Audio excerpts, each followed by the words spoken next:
ఎరా బుజ్జి, శివన్ ఇంకెప్పుడు ఫోన్ చేస్తాడంటావు? చీకటి కూడా అవుతుందిరా, మీ శివన్ ఇంకెప్పుడు ఫోన్ చేస్తాడ్రా? ఇప్పుడు నువ్వు మాకు చేసిన దానికి రెట్టింపు అనుభవిస్తావురా. పొరపాటున నీ భవిష్యత్తు అనుకుంటే నవ్వు వస్తుందిరా. నీకు మూడింద్ర లంచా కొడక.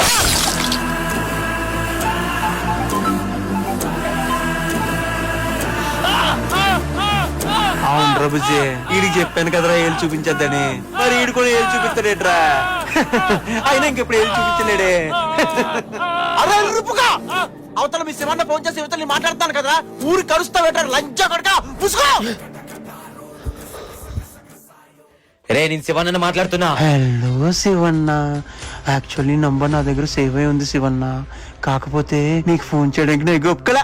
మా వాళ్ళు ఎందుకు తీసుకెళ్లేవరా? వీళ్ళని తీసుకొస్తే నువ్వే ఫోన్ చేస్తావని నేనే తీసుకొచ్చా. రే అలాంటి ముండి నా కొడుకు అస్సలు పెట్టుకోక మర్యాదగా వాళ్ళు వదిలేసాయి. అయ్యో శివన్న, అసలే చీకటయింది, వీళ్ళతో నేనేం చేసుకుంటా? నువ్వు ఫోన్ చేసావు కదా, వదిలేస్తానులే. అరే బుజ్జి, శివన్న ఫోన్ చేశాడ్రా, ఇంకా వీళ్ళతో మన పని ఏంట్రా? వదిలేండి రైల్ని. ఓరే మీరు జాగ్రత్తగా ఇంటికి వెళ్ళిపోలేరా? పంపించలే శివన్న, వెళ్ళిపోలేరా? నేనేమన్నా శివన్న, నువ్వు చెప్పావు కదా పంపించేస్తానులే. ఓరోరే, ఆ చెయ్యి మర్చిపోయి ఇచ్చాను రా.